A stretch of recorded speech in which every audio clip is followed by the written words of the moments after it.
Clínica Sorridentes, ao lado da Câmara de Vereadores, com plano odontológico de apenas R$ 19,90. Doutora Gisele, hein? Tive ontem à noite lá na Sorridentes, ao lado da Câmara de Vereadores, Sorridentes. Minha gente, pastor Vinícius, da Igreja de Cristo, que viria semana passada aqui no programa, no dia ele não pôde vir porque duas pessoas, né, mãe e filha, tinham ido para Petrópolis no dia da tragédia, no dia que aconteceu. Ele estava muito preocupado, falou: Hélio, eu não posso ir para aí, porque eu estou tentando encontrar minhas duas amigas aqui da igreja, né? Então não posso ir para aí. Ele não veio. E ele também ficou de passar hoje aqui para a gente gravar uma matéria, e ele não veio porque, lamentavelmente, as duas, a criança de 6 anos, ela está desaparecida, e a mãe já foi encontrada. Eu tenho até uma foto que o Vinícius me mandou ontem à noite, o pastor Vinícius ali, está aí o Vinícius, a Sônia, né? Os dois estão com o braço levantado, Sônia é a esposa do Vinícius, e quem está no meio é a moça, né, que faleceu. Eu tenho mais 2 fotos aí. Então, esse é o Vinícius. Isso foi no dia do batizado dela, e tem pouquíssimo tempo que esse fato aconteceu, o batizado dela. Essa outra foto, também no dia do batizado, vocês estão vendo aí, dentro da piscina, né? E ontem à noite eu conversando com o Vinícius, e ele falou para mim: eu queria muito passar aí amanhã para te ver, para falar com você, mas não posso, eu estou indo a Petrópolis para buscar o corpo e fazer o enterro. É a Roberta Ribeiro, de 28 anos, e a Lana, que é a filhinha dela, de 4 anos, de apenas 4 anos. A Lana, ela eram membros da igreja, né? A Lana ainda não foi encontrada. E a outra filha, que ela foi a Petrópolis procurar a outra filha, também está desaparecida. Então, essa moça que está aí, ela, infelizmente, daqui de Teresópolis, ela faleceu. Fica aí o registro, e a semana que vem, Vinícius e Sônia vão estar aqui no programa para fazer um bate-papo com a gente sobre essa experiência que eles estão passando, como a Nina passou e o secretário também, né? São experiências. Mesmo o secretário trabalhando nisso sempre, mas cada dia é uma experiência nova. A Nina já vai falar sobre isso, sobre a experiência do que ela tá vendo. Mas eu deixei a pergunta aqui para o secretário sobre... eu acabei me perdendo aqui, entrou um zap aqui, uma informação para mim. Eu perguntei a você sobre esse tempo todo, sobre a experiência do que você viu em Petrópolis. Logo que a gente chegou em Petrópolis com a nossa equipe, a primeira situação que nós observamos foi as pessoas na rua, situação semelhante à que a gente viu aqui na região serrana em 2011. Sim. As pessoas sem saber muito bem o que fazer, para onde ir, desnorteadas, bem desorientadas. E a gente procurava, elas vinham até nós procurando informações, a gente orientava. Tivemos a oportunidade de ir ali na parte superior da Rua Tereza, onde logo que a gente chegou começou um boato muito intenso de que uma pedra muito grande iria rolar e iria destruir, matar muitas pessoas. Aí nossa equipe, junto com a equipe local, nós estivemos até próximo do pé dessa pedra, observamos, depois conseguimos com uma equipe também que estava dando apoio lá do município de Niterói, fazer um sobrevoo com um drone. Realmente havia risco nessa pedra e por conta disso foi feita a evacuação de todas as residências que estavam abaixo ali daquele risco iminente. Acho que a Nina chegou a ir próximo dessa localidade. É uma localidade bem inclinada. A parte de cima da Rua Tereza, onde desceu o fluxo maior, já era uma obra que já tinha recebido, já era uma região que tinha recebido uma obra de contenção. Inclusive, quando a gente esteve na localidade, a gente visualizava uma tela de contenção de fluxo de detritos, semelhante às estruturas que nós temos aqui no Campo Grande. Uhum. Nós temos 5 telas aqui no Campo Grande. Essas telas lá de Petrópolis, elas seguraram parte do fluxo de detritos, mas como o volume era muito grande, uma maior parte desceu e promoveu aquela destruição toda até a região mais baixa, que foi lá da Rua Tereza. E nós vimos muito apoio, muitas pessoas dando suporte de diversas localidades, voluntários, mas mesmo assim é uma situação que a gente não espera, a gente não está preparado, a gente nunca está preparado para viver novamente esse tipo de situação. E a gente procura trazer segurança e conforto para as pessoas, dando orientações. Nem sempre as orientações que a gente passa para as pessoas vão trazer o conforto necessário, porque a gente pede para que elas, enquanto ou você vai para o abrigo, ou você busca a casa de familiares, para você possa ter um conforto maior. A gente deu também algumas orientações, que tinham muitas pessoas preocupadas com saques, né? Porque nessa época, infelizmente, ainda tem pessoas que ainda se aproveitam da situação para poder saquear as casas dos outros. Nós estivemos numa residência onde tinha o filho com um pai de 91 anos e a região estava numa posição que oferecia risco para esse pai. E eu falei para ele, eu, se fosse você, eu levaria seu pai para um local seguro e você, no período da manhã até o meio da tarde, você vem aqui a residência dele para poder ver se está tudo certo. E depois, no período da tarde e noite, que é o período que geralmente você tem incidência de chuva, você fecha tudo e sai. Porque existe, infelizmente, essa preocupação. Essa orientação a gente estava dando para algumas pessoas que ficam mais resistentes, né? Amanhã, durante o dia, o senhor retorna aqui para ver se está tudo certinho. O senhor retira, faz uma pasta com os seus documentos, tira os seus documentos mais importantes, porque o mais importante é a vida humana. Mas a gente tem que entender que muitas pessoas, aquilo ali é o tudo para elas. Aquilo é a vida. É a vida delas. É a vida delas. Tudo que ela investiu está ali. Então, a gente tem que entender. Ao longo da minha profissão de bombeiro, nós já vimos casos de pessoas que a gente retirou a família toda e, às vezes, o chefe da família foi buscar um documento que ele tinha esquecido e a casa caiu e ele vinha a ser vitimado.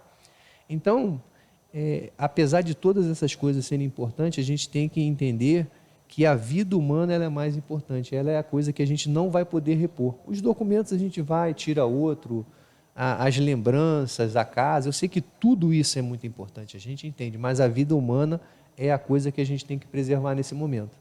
Gilberto, diminui para a gente um pouquinho, Alex, um pouquinho do retorno, que está dando o retorno para a gente. Isso, obrigado. Nina, eu preciso que você fale um pouco mais. Ah, não, perdão, daqui a pouco você fala. Você falou da pedra, você falou também da pedra lá em Petrópolis. Mas nós temos aqui uma pedra também lá no Caleme. Você tem conhecimento dela. Sim, nós estivemos... Desde a tragédia. Teve até um fragmento agora que desceu, se eu não me engano, foi no finalzinho do ano passado. Nós estivemos lá na localidade, fizemos uma vistoria no local. Tinha uma zona de amortecimento grande ali. Nós fizemos o sobrevoo com um drone também e já solicitamos o apoio do DRM, que é o órgão do Estado, para que possa fazer o monitoramento e a contenção. Em especial, aquele ponto ali do Caleme, ele tem graças a Deus, naquele ponto tem uma zona de amortecimento grande e a gente entende que, por hora, aquela situação está contida, mas isso não impede, não nos isenta de fazer esse levantamento, que eu acredito que vai ser feito só no término do verão, até por conta da segurança, né, para você fazer essa avaliação, que naquela situação eles têm que botar um sistema de alpinismo, né, o técnico vai fazer a ancoragem em cima e vai descer para poder avaliar em loco. E durante esse período de chuva não é possível fazer esse tipo de levantamento. Então, a gente acredita que agora, no final das chuvas, a equipe deles deve vir para poder fazer um mapeamento mais preciso daquela situação da rocha ali no Caleme. Pelo WhatsApp estão me perguntando aqui, o Vaca está me perguntando aqui sobre a represa do Triunfo. A represa do Triunfo, eu já tive nela 2 vezes, inclusive agora no início do ano nós tivemos lá, a represa está íntegra, o extravasor dela está funcionando normalmente. a recomendação que nós demos para a SEDAI e já ela está foi... cheia ou vazia? Não, agora ela tá, eles abriram lá o sistema de drenagem dela embaixo. Ela não está nem com água na régua, pelo menos a última foto que me mandaram de lá, a água não estava nem chegando na régua. A única recomendação e orientação que a gente tem que dar é que no dia que nós estivemos lá, tinham jovens tomando banho, mergulhando lá. E como o sistema de drenagem está aberto, há o risco de haver a sucção dessas pessoas e, com certeza, elas vão ser vitimadas se elas estiverem ali. Mas existe algum tipo de sinalização para que essas pessoas não tomem banho ali? A área é uma área que é de competência da SEDAI. Existe um portão na parte mais baixa, mas na parte mais cima, na parte superior, o acesso é possível, as pessoas conseguem acessar o local. Nós já fizemos uma orientação para que fosse feita para que esse acesso fosse monitorado, né, para que evitasse que essas pessoas pudessem chegar, principalmente crianças, né? Tem crianças. No dia que eu cheguei lá, tinha uma família estava em cima da estrutura. É uma estrutura central onde tem as 3 válvulas que promovem a abertura. Estavam exatamente ali. Aí eu cheguei, senhora, por favor, tira a sua filha daqui. Se a sua filha cai nesse... E aí tem uma janela, né, com uma escada dentro, que é onde eles fazem a manutenção. Aí eu falo, e embaixo você viu o rodamuinho, porque estava aberto. Eu falei, senhora, se a sua filha cair aqui dentro, ela vai falecer. Aí eles foram embora rapidamente, saíram e... E a barragem, ela tem ali não sei quantos, mas uns 7 ou 8 metros de profundidade. Ela, quando está cheia, é um lugar muito bonito, ela, quando está cheia, com aquela água fica escura, limpa, escura, se cair ali é um perigo. Para quem não sabe nadar, vai embora. Ali, se eu não me engano, o ponto mais alto da vara de marcação são 9 metros. 9 metros. 9 metros. Mas o extravasor está limpo, nós percorremos todos ali. Na lateral tem um extravasor bem dimensionado, não tem qualquer tipo de fissura estrutural, ela está bem preservada, não tem problema nenhum. O risco maior é essas pessoas. Agora está aberto, então ela não tem sido mantida cheia, o fluxo tem corrido bem. O que mais, Nina, que você viu em Petrópolis que te impactou? Eu queria, aproveitando a presença do secretário, que você passasse também essa experiência para ele e ele comenta. O que mais me impactou foi a semelhança com 2011, né? Eu trabalhei em 2011 como voluntária da Cruz Vermelha durante 4 meses, então eu vi absolutamente tudo, né? E quando a gente chegou em Petrópolis, já tem uma semana, né, do início da tragédia, a gente revivia aqueles momentos de 2011 e uma preocupação muito grande com a nossa cidade. Será que a nossa cidade está preparada para isso? Porque a gente via morros muito semelhantes aos que a gente tem aqui, né? Então, acho que isso, assim, toda a equipe, a gente pensava da mesma forma. Gente, igual lá, olha, igual o espanhol, olha, igual, né? Essa Rosário, preocupação. Perpétuo, aquele complexo ali do bairro de São Pedro, você olha ali para cima, é um perigo. Muito complicado. É a mesma situação, Hélio. Algumas pessoas ainda desnorteadas, sem saber exatamente o que fazer, porque muitas perderam casas, comerciantes. A gente viu muito comércio assim, completamente destruído, tudo perdido. Loja perdida, equipamento... E o rio, conforme eu te falei, quando começa a chover lá em cima, é impressionante a velocidade com que ele sobe. Isso me chamou muita atenção também. Você está andando pela rua, você foi resolver alguma coisa num banco, em algum lugar, e o rio está subindo. Você não tem para onde ir, você não tem para onde correr. A verdade é essa, né? Isso impactou muito a gente também. Sem contar o que a gente viu no Alto da Serra, nós não fomos ao Morro da Oficina, justamente por conta da chuva, a gente estava a caminho de lá e a gente retornou. E a gente também percebeu que, conforme o tempo vai passando, as pessoas, os voluntários, vão começando a deixar a cidade os donativos, eles ainda estão chegando, mas a gente já percebe um fluxo menor. Vai diminuindo, os holofotes vão saindo da cidade, as equipes de televisão já não eram tão numerosas assim, a gente percebeu isso, e aí fica aquele medo, né? Porque isso vai durar meses. Não, mas é o que aconteceu, né? Foi o que aconteceu aqui, exatamente o que aconteceu em Teresópolis, né? E a gente fica com muito receio assim deles ficarem, entre aspas, desamparados, porque a ajuda vai ter que ser constante e muito grande, porque a gente tem lá hoje mais de 800 pessoas desabrigadas. A gente passou por uma rua, eu não me lembro qual era a rua, e a gente viu um prédio que era uma igreja e você via umas toalhas penduradas, roupas penduradas, ou seja, muita gente está ocupando aquele prédio da igreja, né, desabrigadas.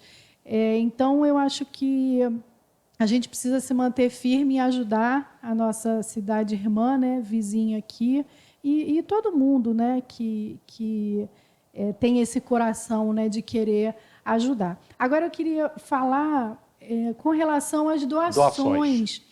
Porque roupa sempre foi um problema muito grande, né? Em 2011, a gente também viu isso aqui. A gente, infelizmente, perdeu muita roupa por conta de chuva, ou porque estragava, ou porque as pessoas mandavam roupas já umedecidas, ou velhas, mofadas, e aquilo se tornou um grande problema, inclusive, para a Cruz Vermelha aqui de Teresópolis. E lá em Petrópolis, quando eu cheguei em um dos centros de donativos, a gente fez o Itaipava, em frente ao castelo de Itaipava, porque os caminhões grandes não estão entrando no centro da cidade, não tem como, é inviável, porque o trânsito é caótico, e muita sirene, muito corpo de bombeiro e polícia civil, não tem realmente como andar pelo centro da cidade de carro, quem não tiver necessidade, e os caminhões não estão conseguindo entrar. Então, existem pontos no Bingen, no próprio Itaipava. Nós fomos ao de Itaipava. A pilha de roupa já estava chegando no teto. E não tem como escoar aquilo, porque as pessoas já estão abastecidas de roupas e sapatos. A gente está vendo umas imagens do centro de donativos, né? É Itaipava, né? Itaipava. Muito bem organizado, eles estão muito bem organizados, material de limpeza, de higiene, muito cobertor, roupa de cama ainda. O trabalho tem sido feito assim, perfeito. O que eles pediram muito para a gente, em vários centros também, é que mandassem roupas íntimas, feminina, masculina, a gente está falando aí, gente, calcinha, cueca para homem, para mulher, para criança, eles estão com essa necessidade. Ração para cachorros e gatos, não só os que foram resgatados, mas nesse centro de donativos a gente viu uma pilha de ração que era destinada exclusivamente para os cães farejadores que estão trabalhando à procura das vítimas ainda, né? Se não me engano, ainda tem 69 desaparecidos, e esses cães, a importância do trabalho deles ganha-se muito tempo, né? Porque eles vão certinho aonde tem gente para ser resgatada, facilita bastante o trabalho da Defesa Civil e do Corpo de Bombeiros. Então, eles também estão pedindo ração para... aquilo ali tudo ia para os cães farejadores que estão trabalhando em Petrópolis ainda. Coronel, nós temos duas situações aqui em Teresópolis. Aliás, as duas eu acho que tem a ver também com chuva, né? Mas uma principalmente. Nós temos a ponte do trem, que você conhece ali no alto, do lado da feirinha.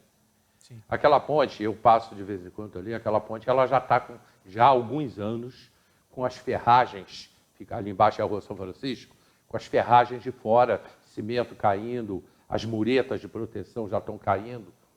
Eu queria que você falasse sobre essa ponte do trem e também sobre o Corte da Barra. O Corte da Barra é um local que a gente sabe que amanhã, né, que a pior tragédia é aquela que ainda vai vir, a pior enchente é aquela que vai chegar, né? Então o Corte da Barra amanhã ele pode cair. Pode acontecer uma queda de pedras ali, de árvores.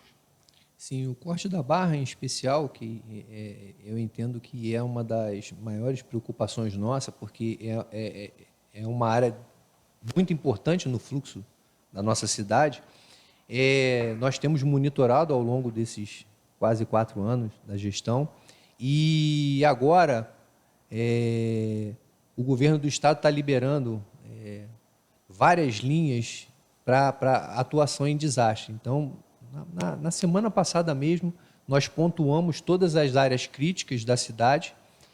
Agora vamos até incluir outras, porque isso foi antes do acontecido em Petrópolis, nós já tínhamos mandado esses pontos para o governo do estado e vai ser liberado recursos, e um dos pontos que nós incluímos para que sejam feitas as obras é o corte da barra. Agora, logo depois aconteceu essa tragédia em Petrópolis, e por conta disso nós estamos com a oportunidade de incluir novos pontos na nossa cidade. Então, o governo do estado já tem essa linha e vai liberar os recursos para a gente fazer essas obras. Com relação à ponte, a gente monitora. Eu devo mandar uma equipe já fazer uma nova vistoria agora, até parte dessa informação que você está nos passando, porque nem sempre todas as pessoas estão pontuando. Um dos principais problemas que nós temos aqui em Teresópolis, principalmente na região do interior, é que muitas das vezes as pessoas postam o que está acontecendo nas redes sociais e não ligam para o 199. E aí a gente fica sabendo depois de algum tempo por conta das redes sociais. Porque principalmente no interior da nossa cidade, o pessoal do interior, eles têm quase que uma independência lá. Então, eles arrumam as suas máquinas e tal, e a gente tem um delay. Agora, na semana passada, se eu não me engano, foi entre quinta e sexta-feira, nós tivemos lá o transbordo do rio, lá em Santa Rosa, naquela região, naquela faixa, que já é a faixa de alagamento natural do rio, que atingiu algumas casas. Nossas equipes estiveram lá, algumas barreiras desceram. O nosso secretário de Agricultura tem atuado incansavelmente no interior. Só nesse período de verão, para vocês terem uma ideia, nós temos registrado 323 ocorrências na nossa cidade, o que dá quase que 70% do que daria num ano inteiro de ocorrências de 199. Então, esse verão ele está um verão bem atípico. E esses registros são das ocorrências que foram registradas. Se a gente fosse pontuar essas situações, principalmente do interior, nós teríamos esse valor aí chegando na faixa de uns 500, eu acredito, porque muita coisa não chega a entrar. Então, nós temos trabalhado muito, não só a Defesa Civil, como a agricultura, serviços públicos. Uma informação que tinha sido passada, acho que até foi um dos telespectadores que colocou, nesse verão, antes do início do verão, foi feito um trabalho de limpeza de bueiros, tanto é que nós tivemos um escoamento melhor da água, mas o volume de chuva tem sido intenso, principalmente ali no alto, naquela bacia que nós temos ali no alto. Desce uma água com muita força ali da Granja Guarani. Tá, mas ali são o encontro de dois rios. Exatamente. É o da Cascata dos Amores e da Granja Guarani. Exatamente. Então nós temos aquele... Mas todos nós podemos observar que de cerca de 10 a 15 minutos depois que acabou a chuva, a água escorreu bem rápido. Então, isso significa que o sistema de drenagem está funcionando. É claro que a população ela tem que entender essa nuance e essa característica da nossa cidade. Não adianta a gente... não vai alagar ali na Tenente Luiz Meireles, não vai alagar na Manuel Lebrão. Isso aí seria uma coisa até utópica. Vai alagar, mas a água vai fluir depois de 10 minutos, depois que a chuva passar, ela vai fluir por conta do volume de água do rio Paquequé. Então, nós temos trabalhado intensamente, a Prefeitura tem feito, o nosso prefeito Vinícius Clausen tem feito investimentos. Os investimentos só na Defesa Civil estão na ordem já de 1.300.000, em equipamentos, no sistema de alerta e alarme. Então, o trabalho tem sido feito. Mas ainda tem muita coisa para se fazer. Tem muita coisa para se fazer. Sim. Ô, Nina, prepara aí para você falar com o pessoal o que a gente vai apresentar às 18 horas e no programa de amanhã, né? A gente amanhã também vai trabalhar com essas matérias que a Nina, o Marcelo e o Alex fizeram lá em Petrópolis. Coronel, eu sempre ouvi e vou continuar ouvindo as pessoas falando assim. Por exemplo, em qualquer lugar que a gente tem problemas aqui na cidade, que você vai ter problemas. A Defesa Civil veio aqui, mandou eu sair da casa, interditou a casa e não fez nada. Eu sempre escuto falar isso E sempre falei, a Defesa Civil faz o trabalho dela.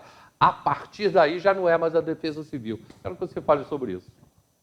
Bom, o nosso papel é um papel que até é bem complexo, né?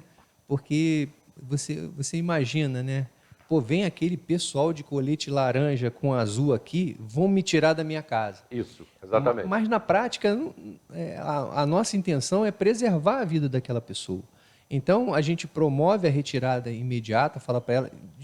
Sempre no primeiro momento a gente recomenda, se você tiver um familiar, que você possa ir para a casa do seu familiar de imediato, porque você vai ter mais conforto, você vai ter um aconchego melhor. Porque senão a pessoa vai ter que ir para o ponto de apoio, vai ficar no ponto de apoio e a gente vai providenciar uma locomoção ela para um outro local que não vai ter esse amparo. Até que a nossa equipe possa voltar no dia seguinte para fazer uma análise mais aprimorada para ver se você vai ter condição de voltar para a sua residência. Muitas das vezes as pessoas não conseguem entender. E depois desse processo que a Defesa Civil emite um comunicado de risco ou emite um certificado um termo de interdição, tem todo o processo social que vem depois. Aí já é a promoção, assistência social. Isso, aí a Secretaria Municipal de Desenvolvimento Social vem com seus assistentes sociais, faz o cadastramento das pessoas e começa todo o trabalho social. Em alguns casos, tem a parte do desenvolvimento social, seria interessante até que o responsável falasse, mas tem algumas nuances, limitações, às vezes, de renda, que às vezes trazem algum transtorno na assistência dessas pessoas. Infelizmente, tem um aspecto legal, mas a maioria das pessoas que a gente atende são as comunidades mais carentes, porque as construções elas têm menos critérios técnicos, elas são assistidas dessa forma. A gente recomenda, no primeiro momento, que elas vão para a casa de parentes. Se não tiver essa possibilidade, a gente desloca ela para o ponto de apoio, o assistente social faz o cadastramento ali. Se não tiver um local para ir, a prefeitura já fez em outras oportunidades, coloca a pessoa, hospeda ela em algum hotel, até que ela receba o benefício do aluguel social. E aí ela vai estar amparada e entra no programa habitacional. Ela é cadastrada automaticamente, de posse daquele termo de interdição, e ela entra no programa habitacional. Perfeito. Que é outra novela, né? Deixa eu fazer uma pergunta para o comandante. Diante de tudo isso, hoje, se a gente tiver uma chuva, Deus queira que não, mas se a gente tiver uma chuva, conforme a que aconteceu em Petrópolis, Teresópolis está preparado imediatamente? Essa é uma pergunta. Nenhuma cidade no mundo, eu posso falar isso com certeza do que eu estou falando, está preparada para aquele volume de chuva, que é um volume extraordinário. 265 milímetros em 3 horas. Não, eu digo de forma prática mesmo, porque como está aqui do lado, a gente está vendo aqui do lado, e que pode chegar aqui, a gente tem que pensar dessa forma. Eu digo com relação à forma prática mesmo, logística, como é que a gente pode existe um plano fazer já, um plano a partir do momento que chega uma chuva. Todo grande desastre, nós temos seguidos todos os protocolos, tanto é que das cidades da região serrana, Teresópolis não deixou de receber volumes intensos de chuva. Nós estamos com faixas de volume mensal que estão beirando os 400, o protocolo é 270 mensal. Nós temos várias comunidades acima dos 390 e algumas acima dos 400. Então, a minha visão é que Teresópolis, o trabalho que tem sido feito na cidade, ele tem surtido resultado. O fato das tragédias, do grande desastre não ter acontecido, não quer dizer que nós não tivemos intensidade de chuva suficiente. Não tivemos essa mega intensidade, que foi um volume maior do que nós registramos aqui em alguns pontos. De uma vez só no local em 2011, concentrado numa área extremamente populosa. Então, a minha visão é que Teresópolis ela tem resistido bem, tanto é que nós tivemos, nesse mesmo dia, 61,8 em 1 hora no Meudon, e não tivemos qualquer tipo, que é um volume altíssimo, altíssimo. Nós temos seguido os protocolos que são recomendados pela Defesa Civil Estadual e federal. E o que a gente pede para a população, o Hélio, Nina, é que eles fiquem atentos aos alertas que nós emitimos e que, pensem nas suas famílias e procurem locais seguros. Então, quando o sistema de alerta e alarme, nós estamos agora com antecedência, quando a gente recebe a previsão de chuva, nós emitimos o alerta de chuva pelo sistema de sirene. Então, as sirenes vão falar, possibilidade de chuva moderada a forte durante o período da noite. Aí as pessoas, se você já mora numa área de risco e você tiver a casa de um parente que seja um local seguro, você já sai com antecedência, já fica lá e espera o dia seguinte para você retornar em segurança. Então, o papel da população hoje é muito importante para que a gente faça o nosso trabalho. Porque mesmo com todo esse investimento que foi feito nos sistemas, se não houver uma conscientização da população para que nesse momento elas possam sair dessas áreas, nós, infelizmente, vamos ter vítimas. Graças a Deus, nesse período que nós estamos aqui, nós só tivemos uma vítima fatal, que foi exatamente no dia da comemoração, que estava sendo feita uma reverência aos 10 anos da tragédia. Nós tivemos uma vítima fatal lá em Três Córregos, que foi uma barreira que caiu atrás da casa de um senhor. E como a casa estava preservada na parte da frente, os vizinhos só se deram conta que tinha caído a parte de trás. Perfeito. Coronel, muito obrigado. Nosso tempo está esgotado. Nino, só preciso que você faça um resumo do que a gente vai apresentar às 18 horas no boletim e que a gente vai ter amanhã durante a programação. Lembrando que o Marcelo está preparando isso, é um material muito grande e que provavelmente vai ser dividido entre hoje e amanhã, a cobertura de tudo que a gente viu, de tudo que a gente passou em Petrópolis, mostrando a solidariedade de quem não tem nada e ainda assim consegue fazer a sua doação, enfim, de como está essa situação toda ali da Rua Tereza, a questão também das lojas que já estavam fechadas em função da pandemia, que não aguentaram, né? E agora vem mais essa pedreira em cima daqueles comerciantes, enfim. São vários olhares ali que a gente vai acompanhar, não só na programação da Diário TV, mas também no jornal Diário de Teresópolis e no nosso site netdiario.com.br. Exatamente, é para onde daqui a pouco o programa vai estar lá, né? Já no YouTube, e aí as redes sociais, você acompanha a gente pelas redes sociais. Logo mais, às 16 horas, tem a reprise. E à meia-noite também tem reprise, só mexe se tiver alguma coisa para adaptar o jornalismo do momento. Muito obrigado, Coronel. Nina, muito obrigado. Quem manda é ela mesmo, né? Até parece, né? Nós é que agradecemos a oportunidade a imprensa tem um papel muito importante nesse processo de informação da população. Nós é que agradecemos a você a oportunidade de estar aqui. E, Coronel, a assessoria de comunicação da Prefeitura me conhece bastante, a Mara hoje aqui da gente, a gente trabalhou junto muito tempo. É só ligar. É só ligar, estou indo para aí, porque a gente, na hora... A gente também precisa dessa informação de vocês para poder trabalhar. A nossa parte da manhã toda, até meio-dia, é ao vivo. Então, é só ligar, que a gente está aqui esperando por vocês. Tá ótimo. Espero que não ligue. De coração, espero que não ligue. Nós também não esperamos ligar. Ninguém espera, né? Gente, a diferença eu estou chamando para essas matérias logo às 18 horas, porque a nossa equipe que foi para lá, a gente já viveu isso durante muitos anos, a gente está vivendo isso. Então, o sentimento, quando vai para uma matéria dessa, é diferente de um sentimento de que você está saindo, por exemplo, do Rio de Janeiro, de São Paulo, para fazer uma cobertura, estou falando de jornalismo, fazer uma cobertura mais longe, você não conhece a região. Para eles, para nós, foi diferente, porque a gente conhece, a gente sabe, nós vivemos isso, não só na tragédia de 11 anos atrás, como em outras que já aconteceram aqui em Teresópolis.